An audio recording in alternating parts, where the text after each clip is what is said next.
አንድ ነገር ለመስራት ወይንም ለማንበብ ቁጭ ብላችሁ ሳታስቡት በየ5 ደቂቃው ስልካችሁ የምታነሱት ስንት ጊዜ ነው? ለአንድ ሰዓት ሙሉ ሳትከፋፈሉ አእምሯችሁ ሳይበታተን በአንድ ስራ ላይ ብቻ መቆየት ትችላላችሁ?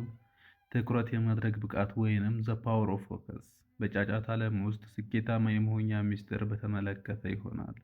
ዛሬ የምንኖረው በትኩረት ማጣት በሽታ በተጠቃ ዓለም ውስጥ ነው። ስልካችን ይጮሃል፣ የማህበራዊ ሚዲያ ማስታወቂያዎች ወይንም ኖቲፊኬሽኖች ይመጣሉ፣ የሰዎች ወሬ ይከበናል። ይሁንና በህይወታቸው ትልቅ ለውጥ ያመጡ ሰዎች አንድ ትልቅ ሀብት አላቸው። እሱም የገንዘብ ብዛት ሳይሆን በትኩረት የማድረግ ብቃት ወይንም ዘ ፓወር ኦፍ ፎከስ ነው። ዛሬ በፍራንክ ግሮስ ቻናላችን የተበታተነው አእምሯችሁ ሰብስባችሁ የያዛችሁትን ዓላማ ዳር የምታደርሱበት 5 ተግባራዊና ሳይንሳዊ መንገዶች በሰፊው እናያለን። ይህ ቪዲዮ ህይወታችሁንና የምታመርቱትን ስራ ጥራት ሙሉ በሙሉ የሚቀይር ነው። እስከ መጨረሻው አብራችሁን ቆዩ።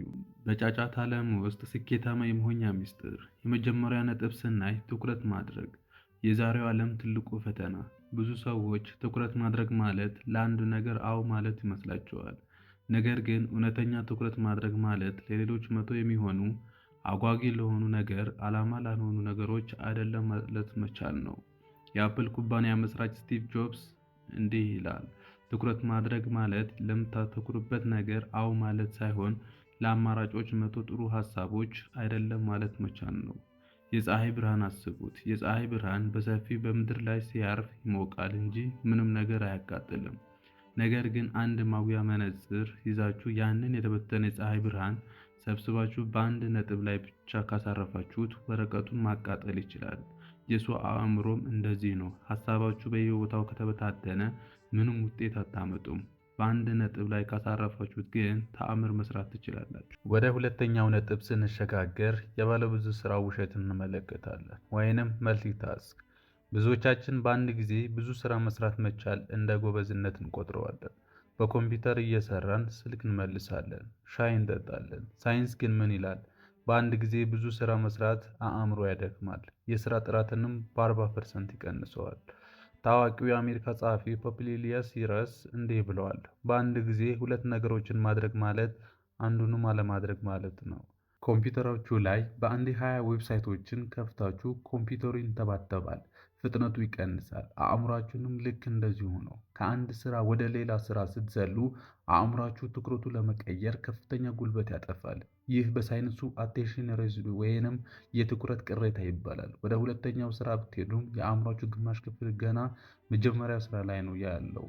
የምትሰሯቸው ስራዎች ጥራት የሌላቸው ወይንም የሚበላሹት በአንዴ ብዙ ነገር ለመጨረስ ስለምትሞክሩ ይሆን። የአብዛኞቻችን ችግር በተመሳሳይ ሰዓት ከአንድ ወይንም ከሁለት በላይ ስራ ማከናወን እንደ መልካም ጎን ወይንም እንደ ጉብዝና ልንቆጥረው እንችላለን።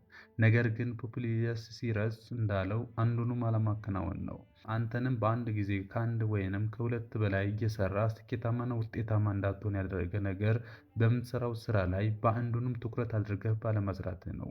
ነገር ግን አእምሮ ለጊዜው በተመሳሳይ ሰዓት ከአንድ ወይንም ከሁለት በላይ ስራ ስትሰራ ውጤታማ የሆንክ ሊመስለው ይችላል። ስለዚህ አስብ፣ ለየትኛው ስራዬ ትኩረት አድርጌ ብሰራ ስኬታማና ውጤታማ እሆናለሁ ብለህ አስብ።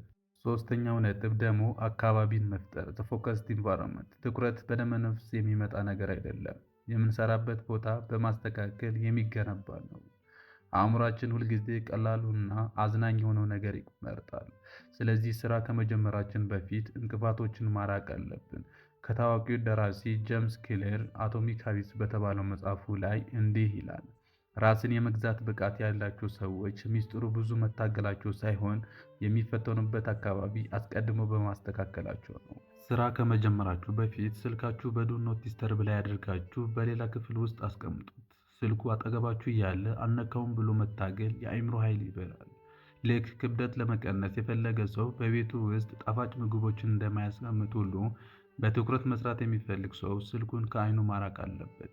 ስራ ከመጀመራችሁ በፊት ስልካችሁን ከአይናችሁ ታርቃላችሁ ወይስ አጠገባችሁ አስቀምጣችሁ በየደቂቃው ታዩታላችሁ? በተለይ በአሁን ጊዜ የቴክኖሎጂ አጠቃቀማችን አብዛኞቻችን በሚባል ደረጃ በተለይ የስልክ አጠቃቀማችን ከጥቅሙ ይልቅ ጉዳቱ እያመዘነና ጊዜያችን የተሻማ ስለሆነ ባቀድነው ወይንም በተሰማራንበት የስራ ገበታ ላይ እንደ ትልቅ ፈተና እየሆነ ነው። ስለዚህ ጄምስ ክሊር እንዳለው ራሳችን የመግዛት አቅም ሚስጥሩ ከራሳችን ጋር ብዙ መታገል ሳይሆን ለምንሰራበት ቦታ ወይንም አካባቢ አስቀድመን እንቅፋቶችና እንከኖችን ምቹና ተስማሚ አድርገን ማስተካከል አለብን። እናንተም አሁን ያላችሁበት የአካባቢያችሁ ሁኔታ ገምግሙትና በምትሰሩት ስራ ላይ ትኩረታችሁን ማሳደግ አለባችሁ። አራተኛው የትኩረት ማድረግ ነጥብ ደግሞ የፖሞዶሮ ዘዴ እና የጊዜ አጠቃቀም ነው። አእምሯችን ለረጅም ሰዓት በአንዴ ትኩረት ማድረግ አይችልም። ልክ እንደ ጡንቻ ይደክማል።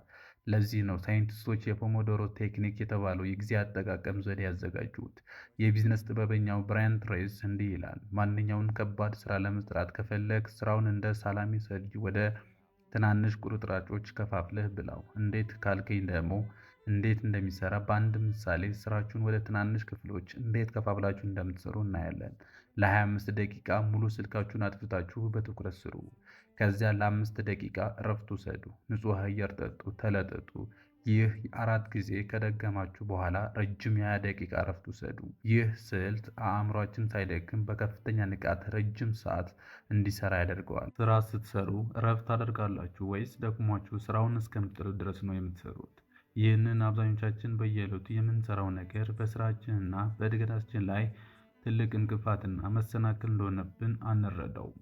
ምክንያቱም አእምሯችን በቂ እረፍት ሳንሰጠው ከጠዋት እስከ ማታ ተገቢውን እረፍት ሳያደርግ የመስራት ባህል አቁመን እንደ ብራያን ትሬሲ የምንሰራው ስራ ከፋፍለን አእምሯችንን በቂ እረፍት እየሰጠነው በምንሰራው ስራ ላይ ትኩረታችን የበለጠ ጨምረን ውጤታማና ስኬታማ መሆን እንችላለን። አምስተኛው ትኩረት የማድረግ ነጥብ ስንሸጋገር ጤናማ አመጋገብና የአካል ብቃት። በትኩረት የማድረግ ብቃት ከአካላዊ ጤንነታችን ጋር ቀጥተኛ ግንኙነት አለው። የምንመገበው ምግብ እና የምናገኘው በቂ እንቅስቃሴ በአእምሯችን ንቃት ላይ ትልቅ ተጽዕኖ አለው። ጤናችን ለመጠበቅ ውድ መድኃኒቶች ብቻ አያስፈልጉም።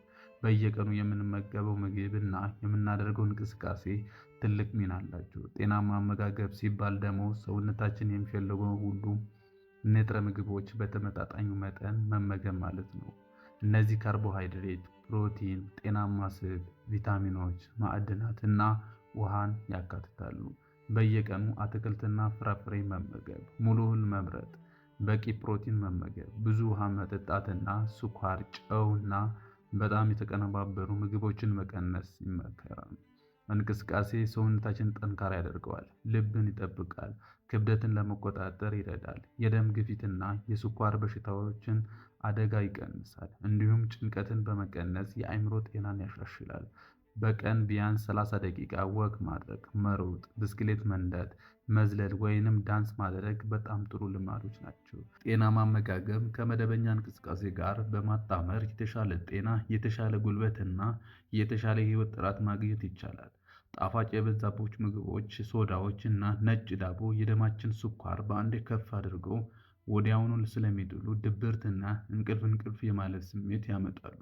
በትኩረት ለመስራት ንጹህ ውሃ መጠጣት፣ በቂ እንቅልፍ ማግኘት እና ለአእምሮ ጠቃሚ የሆኑ ምግቦችን እንደ ለውዝ፣ አትክልት መመገብ ወሳኝ ነው። ስለዚህ በስራችን ላይ ሙሉ ለሙሉ ትኩረት አድርገን መስራት እንችላለን።